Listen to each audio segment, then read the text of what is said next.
Bonjour à Bonjour toutes à et à tous. tous et bienvenue au webinaire du jour. Je m'appelle Rally et serai votre présentateur aujourd'hui et on est ravi avec Michel de vous voir aussi nombreux pour le webinaire du jour sur le sujet comment créer son entreprise simplement en ligne avec Michel Galigo de Contract Factory. Salut Michel.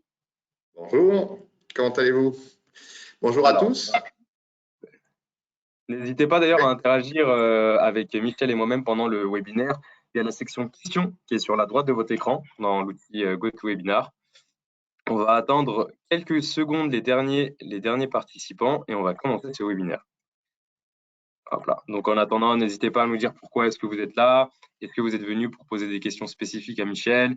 Est-ce que vous avez pour projet de lancer un business en ligne? N'hésitez pas à nous faire toutes vos remarques. Michel est là pour interagir avec vous et pour répondre à vos questions.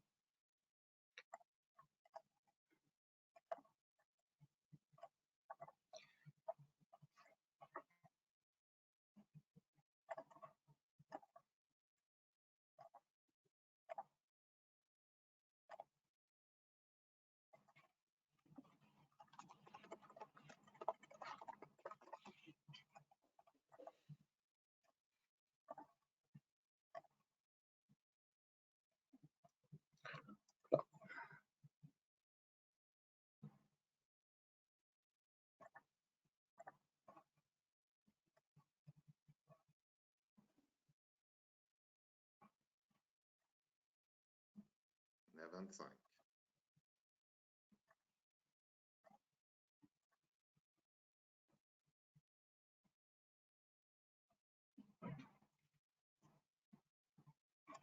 Hop là, donc on va commencer. Pour information, la présentation de Michel est disponible dans les documents qui sont distribués donc, sur l'outil GoToWebinar.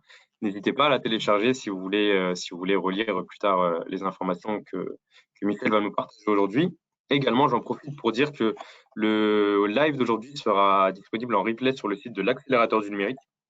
Donc le lien sera dans le chat. N'hésitez pas à vous diriger vers ce site où vous pourrez avoir l'ensemble de nos webinaires en replay, dont celui de Michel. Hop là. Du coup, avant de présenter l'agenda du webinaire et l'intervenant Michel, je voudrais passer rapidement en revue la structure du webinaire pour ceux qui nous rejoignent pour la première fois. Donc, ce sera 30 minutes de présentation par Michel et ensuite 30 minutes de questions-réponses. Si vous souhaitez poser une question encore, n'hésitez pas à utiliser la fonction qui est sur la droite de votre écran. Michel se fera une joie d'y répondre en fin de webinaire. Enfin, vous allez recevoir un questionnaire à la fin de ce webinaire. N'hésitez pas à y répondre vraiment. Nous essayons un peu d'améliorer le contenu, de proposer du contenu qui vous ressemble et qui correspond à vos besoins. Du coup, c'est très important pour nous d'avoir vos retours par rapport au webinaire. Donc, sans plus attendre, je laisse la parole à Michel pour la présentation du webinaire du jour. Je t'en prie, Michel. Merci beaucoup. Alors, je vais vous présenter rapidement comment on peut créer facilement son entreprise à travers des outils en ligne, notamment Contract Factory, qui est donc un site web que j'ai créé il y a maintenant presque 7 ans, qui est dédié à faciliter la préparation de formalités et documents juridiques en ligne. Donc, plus de 3 millions d'utilisateurs. Le système est bien rodé. Alors, avant de commencer concrètement à créer une entreprise, on va d'abord voir quel type d'entreprise vous pouvez choisir, assez simplement pour démarrer des activités relativement simples. Alors, juste une seconde. Perdons-les. Voilà. Alors, il existe différentes formes d'entreprises commerciales en France. Ici, on a mis les principales lorsque l'on commence à créer une entreprise pour une première création. On les a séparés en deux groupes. D'une part, les structures que l'on peut faire lorsqu'on est tout seul, le seul créateur et entrepreneur, et puis celles que l'on fait lorsqu'on est à plusieurs entrepreneurs. Alors, la première structure qui est un petit peu spéciale s'appelle micro-entrepreneur ou entreprise individuelle. On l'a mis en pointillé parce qu'il ne s'agit pas à proprement parler d'une société. C'est un statut personnel qui va nous permettre, à titre personnel, d'avoir une activité commerciale déclarée avec derrière la fiscalité adéquate. Mais ce n'est pas à proprement parler une structure de société. Et ensuite de ça, il y a les SASU, les sociétés par action simplifiée unipersonnelle, donc seule, et la SAS, qui est la même forme mais à plusieurs associés.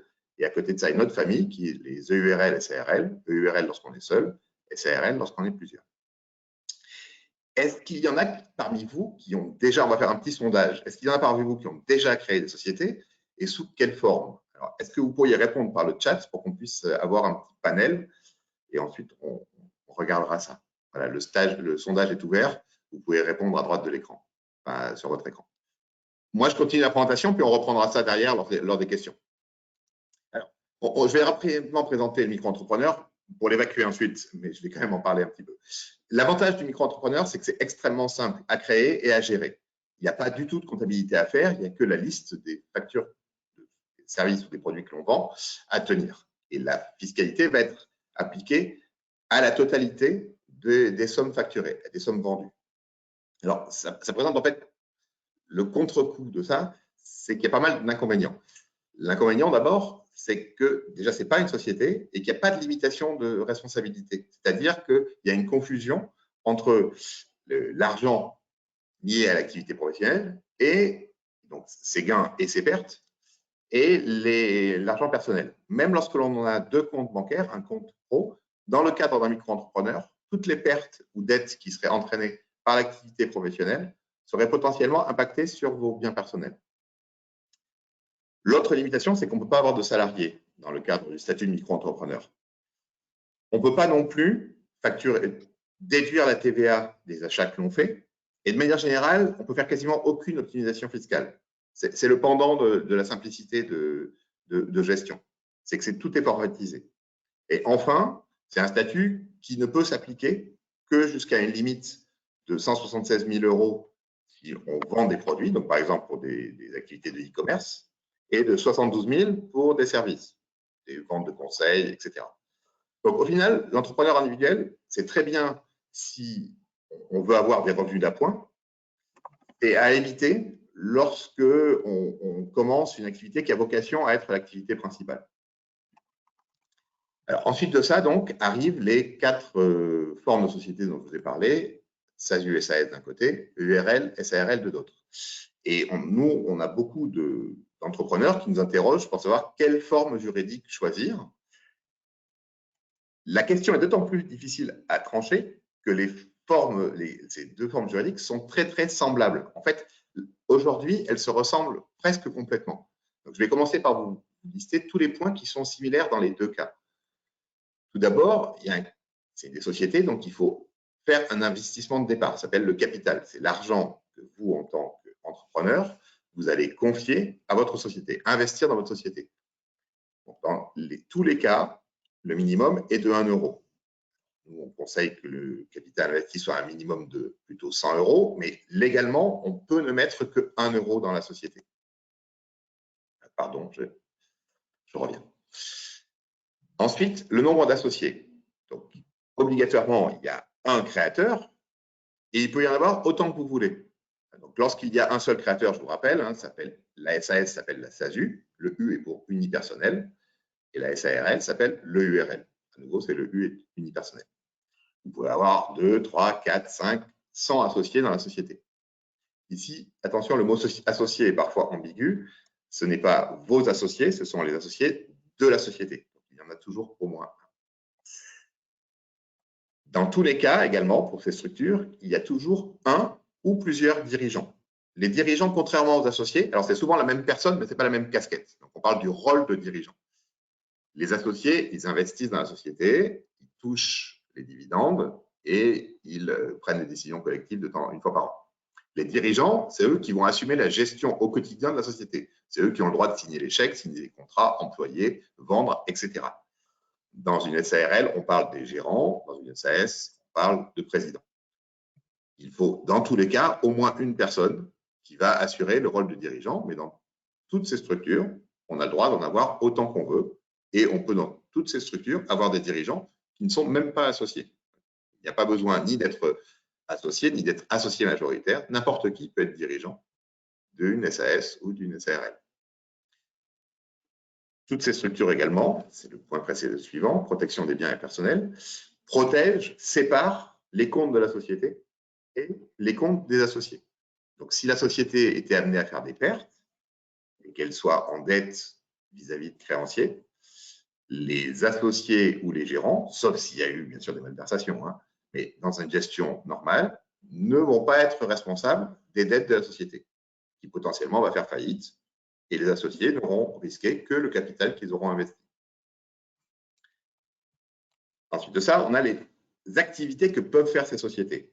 Elles peuvent faire du e-commerce, elles peuvent faire des ventes de produits, de la location, du conseil, des VTC, tenir un restaurant, des garages automobiles. Vous pouvez imaginer toutes les activités que vous voulez. Et toutes ces activités peuvent être faites aussi bien dans les SAS que dans les SARL. Il n'y a aucune raison qu'une activité, parce qu'on fait une activité de conseil informatique, par exemple, ou de développement d'un site web, de prendre un SAS, ou parce qu'on fait une activité artisanale, de prendre une SARL. Toutes les structures fonctionnent avec toutes les activités. La seule restriction qu'il y a sur l'activité est qu'elle doit être licite, autorisée.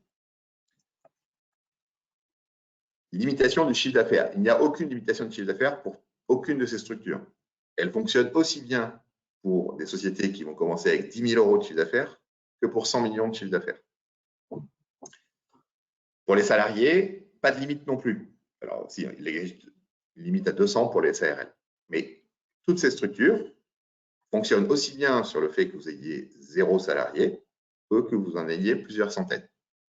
Et les associés et dirigeants peuvent décider de se rémunérer ou pas d'être salariés. Et enfin, un des points communs de toutes ces structures, c'est qu'il est possible d'être étranger, donc étranger européen ou extra-européen, et diriger les SAS ou les SARL. Et encore plus d'être associé de ces structures-là.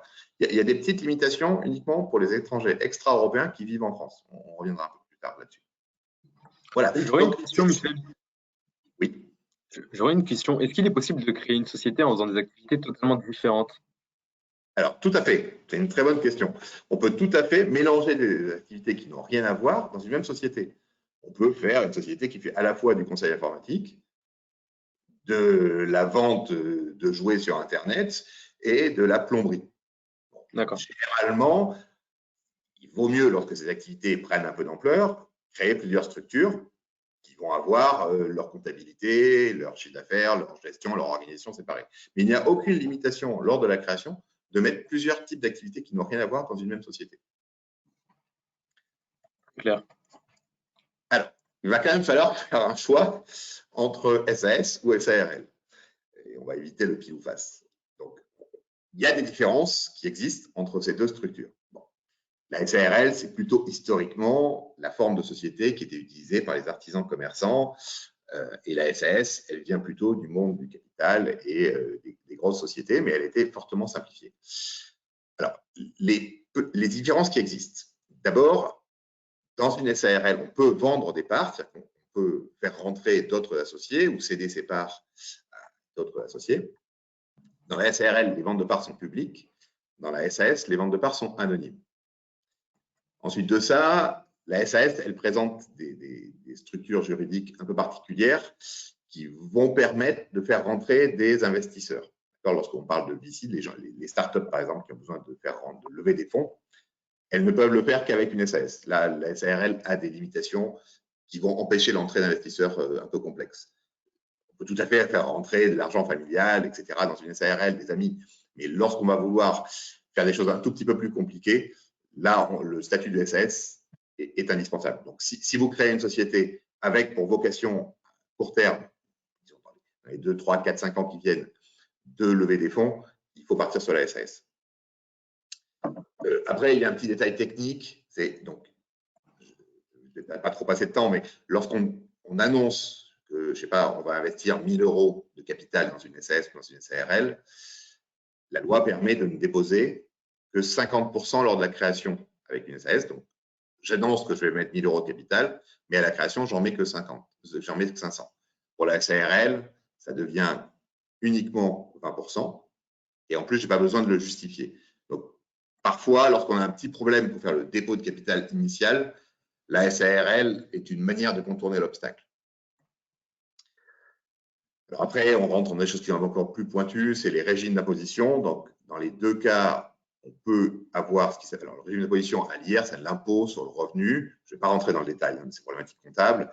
La SASU, Et la SAS permet d'avoir ce régime uniquement pendant 5 ans, alors qu'on peut l'avoir de manière illimitée avec les EURL.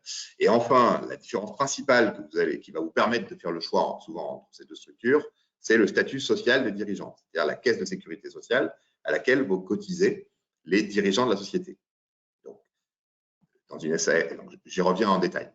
Nous, concrètement, souvent, lorsqu'on a des clients au téléphone, qui n'ont pas une absolue nécessité de créer une SAS, le choix qu'on leur propose de faire, c'est justement sur cette problématique de la sécurité sociale des dirigeants. Dans une SARL, les gérants majoritaires vont être déclarés comme travailleurs non salariés, c'est-à-dire qu'ils vont avoir le régime social des indépendants. SSI, c'est sécurité sociale des indépendants. C'est la sécurité sociale qu'ont les avocats, les professions libérales en général et les auto-entrepreneurs, par exemple. Dans ce régime de sécurité sociale, il y a une obligation de cotisation minimum de 1 700 € par an par dirigeant. On faut voir que ça fait 150 € de cotisation sociale par mois. Pour tous les gens qui ont été salariés, vous verrez que c'est assez peu. Et le taux de cotisation, il est que de 35%. Donc, si vous versez 1 000 € de rémunération en tant que gérant de la société, vous avez 35%, 350 € qui sont versés à la Caisse de sécurité sociale des indépendants. Dans le cas de la SAS ou de la SASU, c'est différent. Les dirigeants peuvent être bénévoles, c'est-à-dire que le président d'une SAS ou d'une SASU peut décider de ne pas se rémunérer, pas de verser salaire. Et s'il se rémunère, on dit qu'il est assimilé salarié, c'est-à-dire qu'il va cotiser au régime social général comme tous les salariés. Le taux de cotisation va être alors de 52%. Il est plus élevé. Et par contre, il n'y a aucun minimum. Donc, si vous voulez avoir la certitude d'avoir 0 cotisation sociale, charge sociale, il faut choisir de faire une SAS. Par contre, à partir du moment où vous verserez un salaire, vous verrez un peu plus. Donc, la conclusion, généralement, qui vous permet de choisir, c'est si vous avez d'autres revenus actuellement, que vous êtes salarié, que vous êtes à la retraite, que vous êtes au chômage, voire même si vous n'avez pas de revenus, mais que vous êtes étudiant. Là, vous bénéficiez de la sécurité sociale étudiant. Vous pouvez, il est sans doute plus intéressant de créer une SAS parce que dans un premier temps, vous ne payerez pas, mais vous bénéficiez de la couverture sociale à travers la situation que vous avez déjà en parallèle, c'est-à-dire retraite, chômage, étudiant. Si vous créez une société alors que vous n'avez aucun autre revenu et aucune autre couverture sociale, il est plus intéressant de prendre une SARL et une URL. Vous aurez un minimum de cotisation, mais la couverture sociale que vous obtiendrez, elle sera moins coûteuse. Voilà. Au final, comme je l'ai dit plus tôt, les deux structures sont très, très proches. Donc, il n'y a pas beaucoup de moyens de savoir vers laquelle on s'oriente. Et les deux sont très bien. Passé les premières années, généralement, on arrive à peu près à la même chose. Les structures et les coûts finissent par converger. Très bien, merci beaucoup. On va passer du coup à la deuxième étape, faire immatriculer sa société, c'est bien ça? Exactement. Donc, une fois qu'on a choisi quelle forme juridique on voulait faire, et encore une fois, j'insiste, il ne faut pas y passer trop de temps, d'accord? Il faut regarder, il faut comprendre les deux situations, et il ne faut pas s'inquiéter de partir vers la SARL ou vers la SAS. Les deux structures sont vraiment très, très similaires. Super. Merci beaucoup pour ces éléments de réponse à cette fameuse question, est-ce qu'on passe par la SAS ou la SARL? Juste avant de passer à la deuxième étape, j'aimerais revenir du coup sur le sondage qu'on a posé. Oui. Euh, Alors, est-ce qu'on a des retours? Yes, on a eu plus de retours. Alors, pour la majorité, du coup, 52% de l'audience, ils n'ont pas encore créé leur entreprise. On a 32% de l'audience qui est en micro-entreprise et 12% qui ont créé une SARL. Enfin, 4% SAS ou SASU. Donc, moi, j'aurais une question par rapport aux personnes qui n'ont pas encore créé leur entreprise et qui souhaiteraient lancer leur entreprise. Est-ce qu'il y a un secteur d'activité qui va vous plaire en particulier, qui va vous intéresser? Je pense que ça intéresse également Michel pour répondre à vos questions. N'hésitez pas à le dire dans le chat. On a Maya qui souhaite lancer son site e-commerce.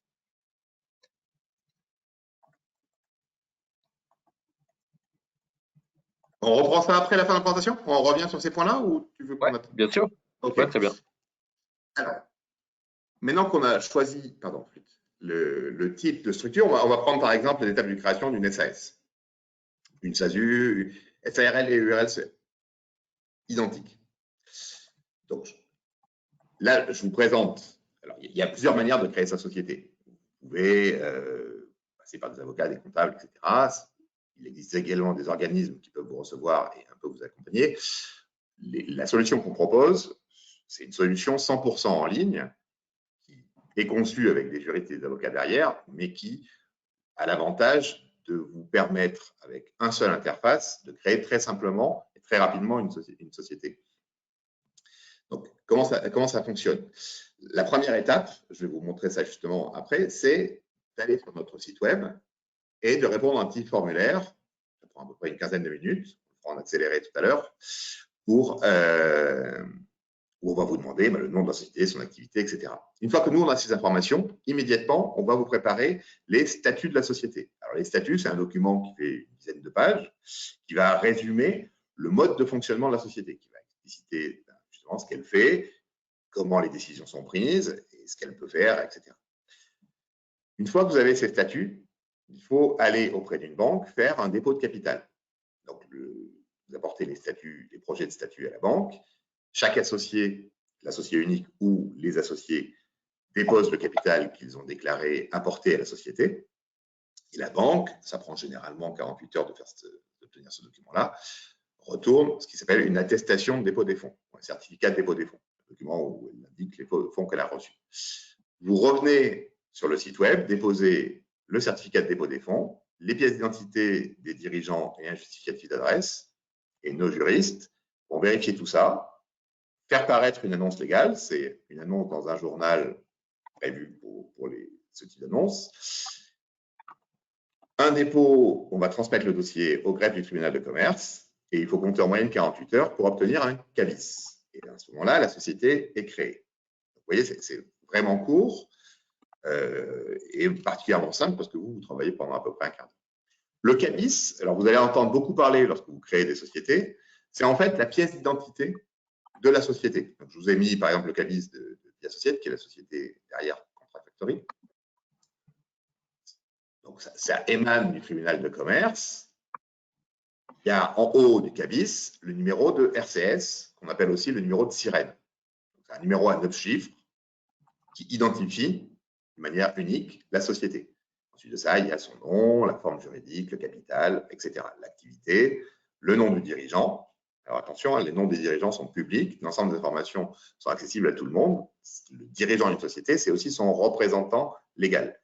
Donc, tout le monde est au courant de ces informations-là s'il cherche un tout petit peu sur Internet. Voilà. Une fois que la société a obtenu son CABIS, eh ben, elle peut commencer à travailler. Alors, je vais vous faire une démonstration sur Contract Factory pour préparer un dossier. Je vous ai aussi indiqué un code promo si vous voulez utiliser le service. Vous aurez 20% de réduction sur nos services. Alors, on va aller sur Contract Factory. Donc voilà, ça c'est la première page du site. On vous propose plusieurs types de formalités. On va aller sur créer une société. Là, on repropose plusieurs types de création. Donc, vous voyez les SARL. Ensuite, il y a les sociétés civiles immobilières et autres choix. On a même une rubrique qui vous permet de choisir avec un petit questionnaire interactif. Pour cette démonstration, on va faire une SARL. On clique là-dessus et on arrive sur le formulaire. Le site web est un peu plus lent parce qu'on est en même temps en web diffusion. Donc, la première question qui nous est posée, c'est est-ce qu'on crée la société seule ou est-ce qu'on la crée à plusieurs? On va partir sur une société à plusieurs. Attendez, je vais juste créer un nouveau dossier, sinon je reprends un ancien.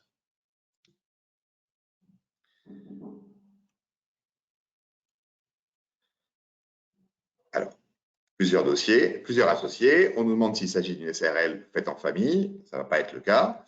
Et on demande de confirmer qu'il s'agit bien d'une création et pas d'une reprise d'une autre société. On veut la créer au plus vite.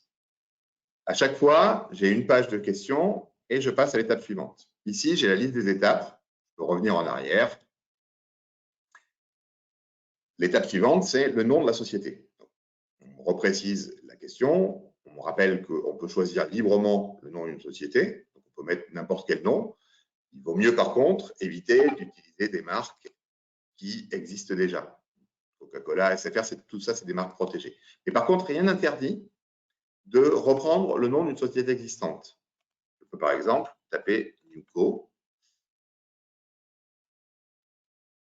Néanmoins, il vaut mieux éviter d'avoir deux noms de sociétés qui ont la même activité dans le même département. Donc là, on vous propose par exemple un petit outil, vous tapez le nom de la société, le numéro du département, et on fait une petite recherche rapide sur les différentes sociétés qui s'appellent Newco, immatriculées à Paris. Bon, je vois qu'il y en a quelques-unes qui ont des noms qui sont un peu semblables, mais rien qui me gêne vraiment. Donc, on va continuer. Pour la différencier un peu mieux, on va marquer Newco Inter. Voilà. Je passe à l'étape suivante. Alors, l'étape suivante, tout de suite, c'est activité, objet social. On va faire, donc là, on nous propose différents domaines d'activité. On va prendre, par exemple, une activité d'e-commerce. Et donc là, automatiquement, le site nous pré-remplit le texte de l'activité principale que je peux modifier ou ajouter. Je me demandais tout à l'heure si on voulait faire plusieurs activités. On va faire une activité de boulangerie en parallèle, qui n'a donc rien à voir. Sur le site web, on vous propose aussi pas mal d'articles complémentaires pour vous guider. Donc là, par exemple, une explication sur comment choisir son objet social, à quoi ça sert, quelles sont les restrictions, etc. On me demande s'il s'agit d'une activité réglementée. Alors, la boulangerie est une activité réglementée, mais je ne vais pas cocher la case pour cette présentation. Ensuite de ça, vient la question donc, des associés. Donc, j'ai dit qu'on allait créer une SARL. Donc, on va être au moins 2 associés. Donc, le premier associé, je clique ici parce que c'est un particulier. Je vais marquer mon nom, mon adresse.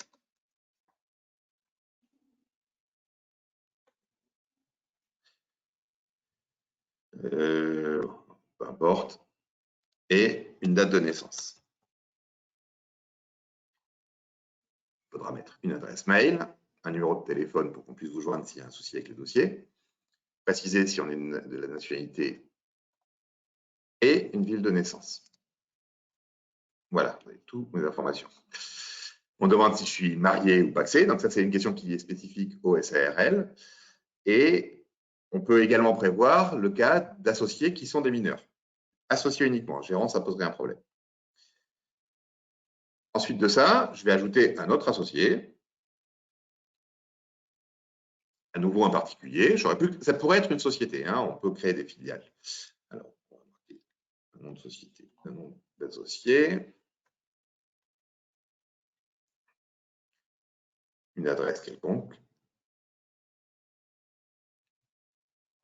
un numéro, une adresse,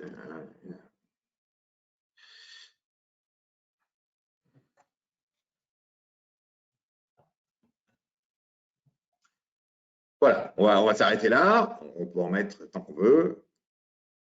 Et on va continuer.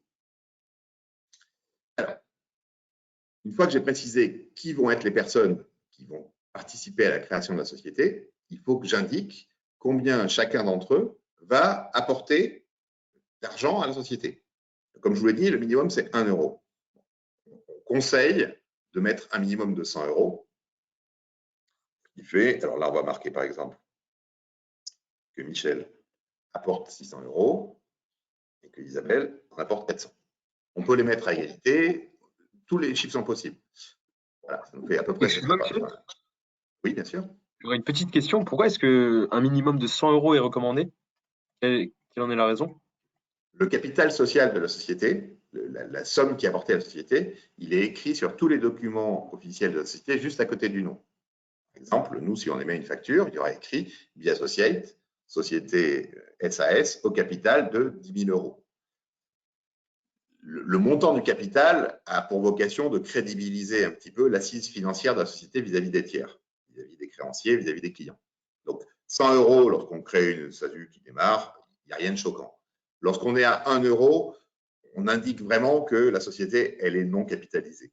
Donc, la différence est en valeur de 100 euros. Enfin, il y a certaines certaines personnes préfèrent vraiment, parce qu'elles ont un souci avec les 100 euros, mettre 1 euro. Mais dès qu'on en a la possibilité, il est un peu plus sérieux de mettre une centaine d'euros.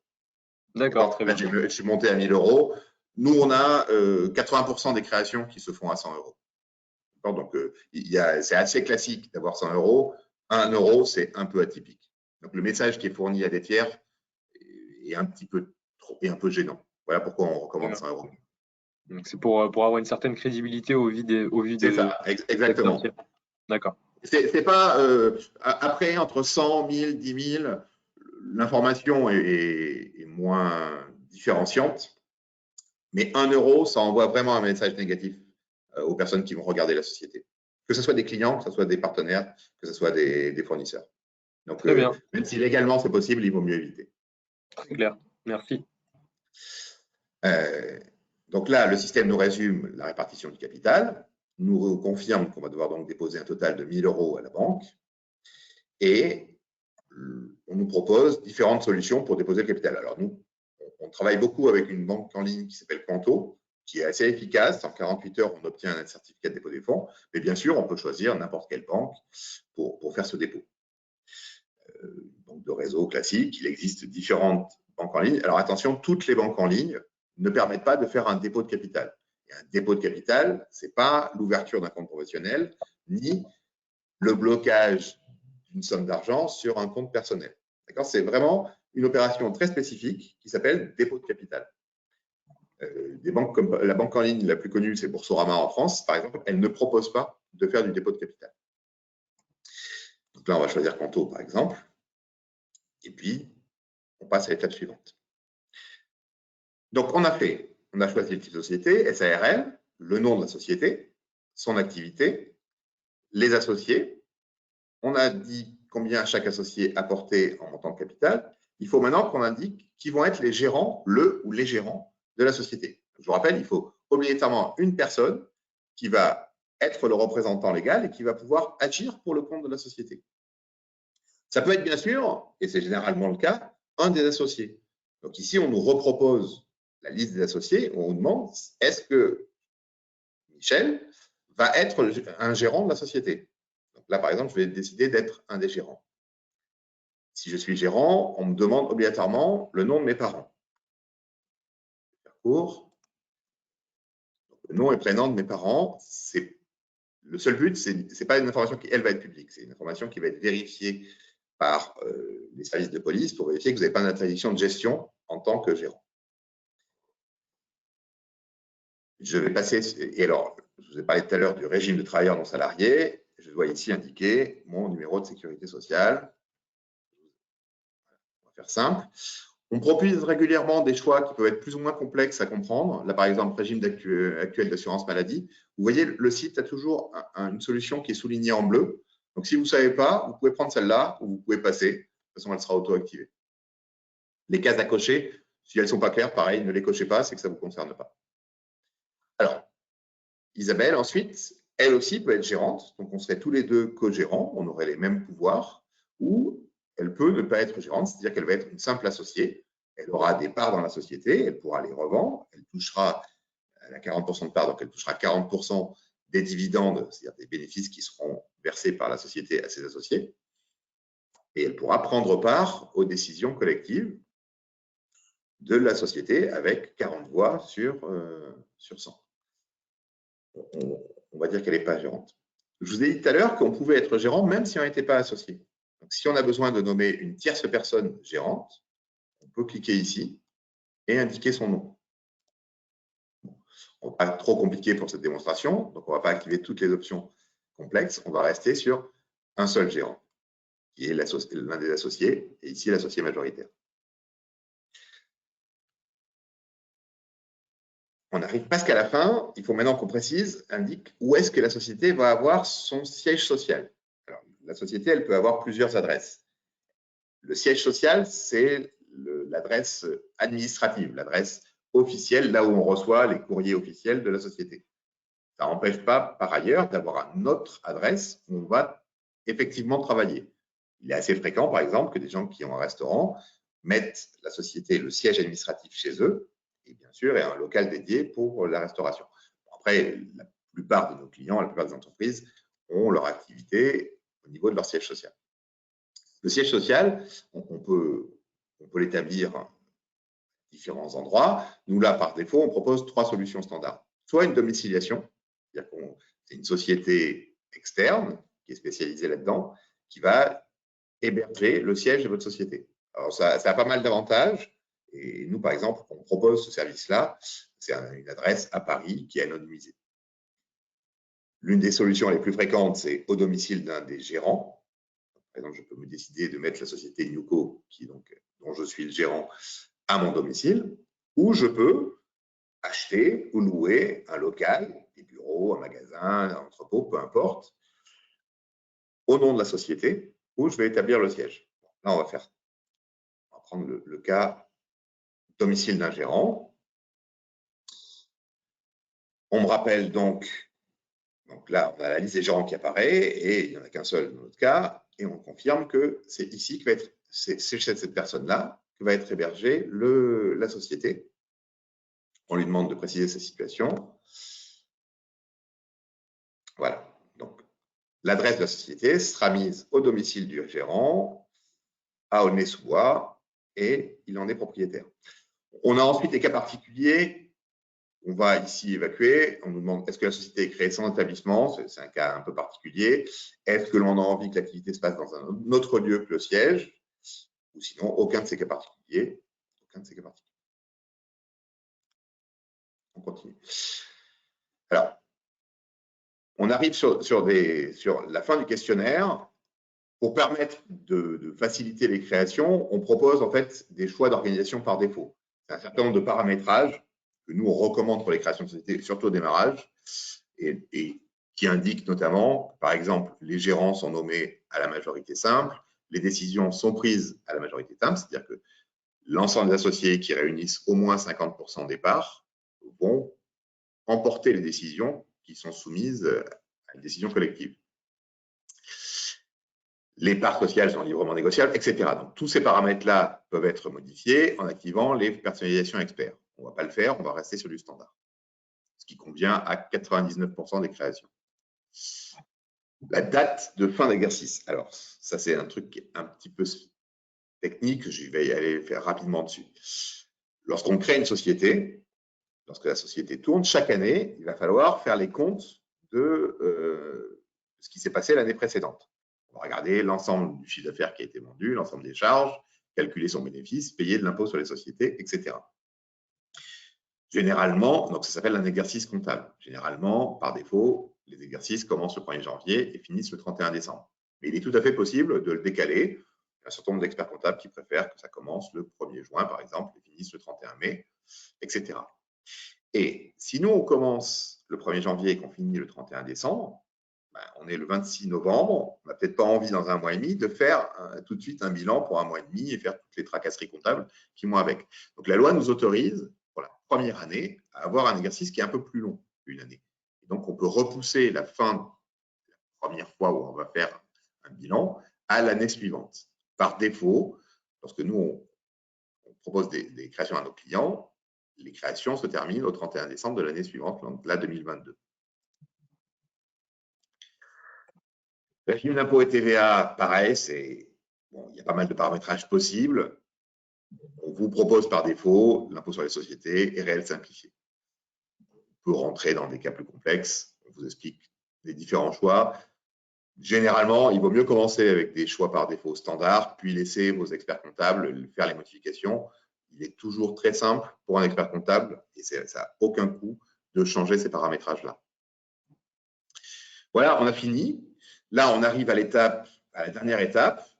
On nous demande si le capital a été déposé. Donc là, ce n'est pas encore le cas. Lorsqu'on aura obtenu l'attestation de dépôt des fonds, on cliquera cette case-là et on indiquera la date de l'attestation de dépôt des fonds ici. J'ai plus qu'à télécharger mes documents pour continuer la formalité. Alors, je vais simuler. Donc là, lorsqu'on télécharge, on arrive sur une page qui ressemble à celle-là. Il y a un paiement à faire entre-temps. C'est l'étape que j'ai sautée. Et donc là, j'arrive sur le suivi de l'étape de suivi de ma formalité. J'ai un ensemble de documents qui a été créé. Je ne sais pas si je pense que vous le voyez. Hein. Donc ça, ce sont les statuts. Donc, le titre de la société, le nom de la société réapparaît ici. On voit le montant du capital, l'adresse que j'ai indiquée. Oui, ce n'est pas la même adresse que celle que j'ai remplie dans le formulaire tout à l'heure. Le nom des associés. Je n'ai pas mis les mêmes remplissages automatiques lorsque j'ai préparé. On retrouve ici les informations. On va retrouver la forme de la société, son nom, son adresse, son objet social, etc. Je ne vais pas vous détailler le document, il est un petit peu technique. Justement, ça sert à ça, c'est que vous n'avez pas à rentrer dans la rédaction juridique des statuts. Vous pouvez nous faire confiance, on en fait beaucoup, et le système les génère en fonction de vos réponses. On a ces différents éléments-là. On va transmettre les statuts à Quanto. Et une fois qu'on aura obtenu l'attestation de dépôt des fonds, on n'aura plus qu'à déposer sa pièce d'identité, un justificatif d'adresse, puisque je mets la société, j'ai décidé que je la mettais chez moi. On vérifie les adresses email des différents associés et on procédera derrière à la signature électronique. Voilà, c'est aussi simple que ça. Donc, un formulaire qu'il faut remplir. Alors, je suis allé assez vite, il vaut mieux prendre son temps, faire attention de ne pas faire d'erreur. Nous, derrière, on revérifie les identités et les informations de chaque associé en fonction des pièces qui sont fournies. Mais voilà, ce n'est pas plus compliqué que ça. Et puis, vous avez vu peut-être au fur et à mesure de la présentation qu'il y a un numéro de téléphone qui est affiché. Il y a du chat et donc on a des services de support qui sont là pour vous aider si besoin. Voilà pour la présentation. Je suis maintenant à présent ouvert à toutes vos questions. Très bien, merci beaucoup Michel pour cette présentation. On a le sentiment que c'est assez intuitif et pas si compliqué que ça au final de créer son entreprise en ligne. Oui, cette présentation. Et en effet, on a bon nombre de questions, donc n'hésitez pas à poser vos questions pendant cette session questions-réponses qui va commencer. Nous commençons du coup avec les premières questions qu'on a. La première de Vincent, je suis formateur en micro et j'aimerais développer une autre structure avec ma conjointe. Qu'est-ce que la SARL en famille? Alors, c'est exactement la même chose qu'une SARL.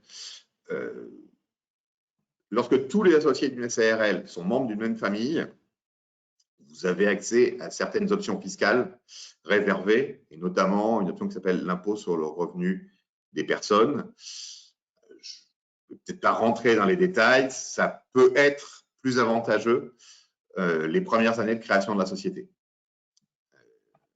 Très bien, très clair, merci beaucoup. On a également une deuxième question de Vincent encore. Est-ce que je dois recommencer mes démarches pour être pour du coup créer un organisme de formation ou est-ce que je peux garder la micro que j'ai actuellement, la micro-entreprise que j'ai actuellement? Là, il faut refaire. C'est-à-dire que si vous voulez créer une structure avec votre compagne, donc avec un associé, obligatoirement, ce n'est plus une micro. Une micro, c'est vraiment un statut personnel. Et une société, c'est une personne juridique à part entière. Donc, même si vous êtes l'associé principal, voire même l'associé unique d'une société, on parle d'une personne morale, d'une personne juridique qui est différente de vous. Et donc, oui, il faudra refaire les démarches. La société devra avoir une autorisation pour être formateur. Très bien, merci.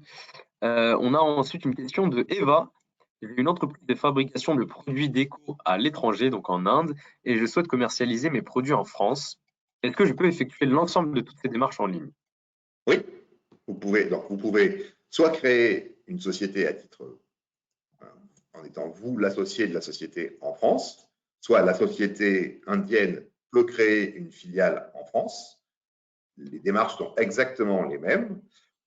Je ne sais pas si vous êtes de nationalité indienne ou française. Si vous êtes de nationalité indienne et que vous voulez créer une société en France, il vous faut une carte de séjour française. Mais sinon, c'est extrêmement simple dans tous les cas pour créer cette société en France pour distribuer les produits de la société indienne. Très bien. Nous espérons que cette réponse est claire pour toi, Eva. Sinon, n'hésite pas à nous reposer une question. On a ensuite une question de Rizlan. Bonjour, est-ce qu'on peut domicilier deux sociétés différentes au sein d'une même adresse? Oui, tout à fait. Les domiciliations de société et le choix du siège social, c'est souvent une source quand même de complications et de petites erreurs. On a le droit de mettre plusieurs sociétés à la même adresse. Ça peut être soit une société de domiciliation, soit l'adresse d'un des dirigeants. Par contre, il faut que ça soit un des dirigeants. C'est tout de suite un petit peu plus compliqué si on veut domicilier une société chez un des associés qui n'est pas gérant. Ou ça peut être dans des bureaux loués par cette société. On a après des solutions un peu plus complexes encore sur le site qui on peut traiter au cas par cas. D'ailleurs, pour revenir sur ce sujet-là, j'avais également une question. Quel est l'avantage de passer par la domiciliation Contract Factory? Alors, ça permet d'avoir une adresse officielle de la société, celle qui apparaît sur toutes les factures, celle qui apparaît le plus communément, qui s'appelle son adresse personnelle. Alors, on indique que ça anonymise l'adresse de la société. Comme je vous l'ai dit tout à l'heure et comme je vous l'ai montré, sur le CABIS, il apparaît quand même votre adresse personnelle. Donc, il ne faut pas penser qu'on disparaît complètement. Mais l'avantage, c'est que sur vos factures, vous n'avez plus l'adresse de votre domicile personnel. Donc, faire un recours à une société de domiciliation, ça a un intérêt. Bon, en plus de ça, après, je ne vais pas être trop parisien, mais il y a un certain nombre de nos clients qui préfèrent avoir une adresse à Paris. Par exemple, pour faire du commerce à l'international, parfois, ça permet d'avoir une reconnaissance qui est plus simple. Mais voilà, surtout, ça permet de masquer son adresse personnelle sur ses factures. Très bien, très clair. Merci beaucoup. On a encore une question de Eliane. Quels sont les avantages d'avoir un exercice comptable décalé? Comme tout le monde, ou la grande majorité des sociétés en France ont un exercice qui finit le 31 décembre, les experts comptables qui préparent les bilans de fin d'année sont souvent un peu surchargés au mois d'avril et mai, parce qu'ils ont 80% de leurs clients qui leur présentent, qui les font travailler à ce moment-là. Et au contraire, ils ont beaucoup moins d'activité au mois de septembre-octobre pour les exercices qui se finissent en mai-juin. Donc, pour faciliter et parfois même pour avoir des frais comptables qui peuvent être un petit peu réduits, on peut négocier avec son expert comptable de payer un tout petit peu moins cher si on a un exercice comptable qui n'est pas calé sur l'année civile. Après, il y a aussi des pratiques qui se font à l'étranger. Les sociétés anglo-saxonnes, elles ont plutôt fait un exercice en juin. Donc, voilà. Très bien. On a une question également de Svek qui nous demande comment fonctionne l'étape INPI pour déposer une marque en plus de la création d'entreprise, avec le logo et le nom. Alors, c'est une action qui est complètement séparée. D'accord ? Comme je vous l'ai dit, on peut choisir un nom de société qui est déjà pris. Si vous faisiez le test, il existe par exemple 78 sociétés qui s'appellent ABC à Paris. Si on veut créer une société et derrière protéger sa marque, il faut aller sur le site de l'INPI. Alors, certains sites de LegalTech, de création, le proposent en parallèle. Le site de l'INPI le fait très, très facilement. Donc là, sur le site de l'INPI, vous allez pouvoir protéger n'importe quel nom de marque dont vous êtes l'auteur et qui n'est pas déjà protégé. Par exemple, donc il est assez fréquent, une société et plusieurs marques. Notre société, par exemple, s'appelle BeAssociates et le site web, la marque qu'on a gardée, c'est Contract Factory. Le nom, c'est un nom administratif, pas obligatoirement protégé. La marque, c'est quelque chose que vous voulez afficher, que vous ne voulez pas que des concurrents utilisent, et donc vous le protégez auprès de l'INPI. Ça se fait très simplement. Hein. Très bien. On a également une question. Hop là, alors il faut que je retrouve celle-ci. Alors, c'est Sylvie qui demande Michel, quel est le meilleur statut pour la création d'une épicerie fine? Alors, comme je vous l'ai dit tout à l'heure, il n'y a pas de statut qui soit particulièrement adapté à une activité. Ce n'est pas l'activité qui va permettre de discriminer entre différentes structures juridiques. C'est vraiment votre statut personnel et en particulier la manière dont vous allez vous rémunérer et dont vous voulez que votre protection sociale soit organisée. D'accord ? Donc, si Sylvie, tu n'as aucune autre source de revenus ou cotisation sociale, protection sociale, sans doute, il vaut mieux faire une URL si tu es seul ou une SARL. Si maintenant si tu touches le chômage, si tu es salarié par ailleurs, retraité, je ne sais pas, à ce moment-là, la SAS est sans doute plus avantageuse. Et ce n'est pas l'activité qui permet de choisir entre les deux. Très bien. Merci pour cette réponse. On a Stéphane qui nous demande, je crée mon entreprise seule, mais je peux disposer d'un comptable. On oublie le statut de micro-entreprise et on s'oriente vers une SAS? Point d'interrogation. Attends, je suis désolé, je n'ai pas bien entendu la question. Il faut que tu me la reposes. Alors la question c'est Stéphane qui veut créer son entreprise seul. Mais il peut disposer d'un comptable. Est-ce qu'on oublie dans ce cas-là le statut de micro-entreprise et donc on s'oriente vers une SAS, vers une SAS? Alors, si tu es seul, ça s'appellera une SASU, mais c'est bien sûr. Mais moi, je vous répète, le statut de micro-entrepreneur, selon moi, c'est bien pour des revenus d'appoint qui n'ont pas vocation à être pérennisés. Si on veut juste faire une activité en plus ou des revenus d'appoint, un micro-entrepreneur, c'est très bien. Si c'est faire une activité principale, il vaut mieux créer une société. Ça vous permettra plus de moyens d'action et au final, ça coûte moins cher à gérer. SASU, EURL, on a déjà encore eu ce débat. Hein. Je vous répète, ça se ressemble énormément. Avec un expert comptable, l'un ou l'autre, c'est très bien. Mais voilà, seul, c'est SASU ou EURL. Très bien, très clair. Eh bien, écoute, je crois qu'il n'y a plus de questions. Les messages restants sont des messages de remerciement. Du coup, les participants qui te remercient pour ta Merci à vous. présentation et pour tes questions et pour tes réponses aux questions. Du coup, cette session questions-réponses, à moins qu'on ait d'autres questions, mais je ne crois pas. Alors, cette session questions-réponses, du coup, clôture le webinaire du jour. Nous te remercions, Michel. Un grand merci également à tous ceux qui ont participé à ce webinaire. Nous sommes ravis de vous avoir eu aujourd'hui parmi nous. À savoir que tous nos webinaires seront publiés sur le site de l'accélérateur du numérique, donc n'hésitez pas à vous y rendre. Et enfin, vous allez recevoir, comme je l'ai dit en amont, un questionnaire de satisfaction. N'hésitez pas à y répondre, vraiment, ça nous permet de vous proposer du contenu qui répond à vos besoins, qui répond à vos attentes, et c'est l'objectif. Et également, si vous pensez avoir appris quelque chose pendant ce webinaire, n'hésitez pas à répondre très probable à la question serez-vous prêt à recommander cette formation? Donc, je vous remercie pour votre participation et je laisse à Michel le mot de la fin. Merci à tous. Bon courage et plein de bonnes choses pour vos projets entrepreneuriaux. Et n'hésitez pas à nous appeler si vous avez besoin de plus d'informations précises et personnelles. Absolument. Merci à toi, Michel. Merci à tout le monde. Au revoir.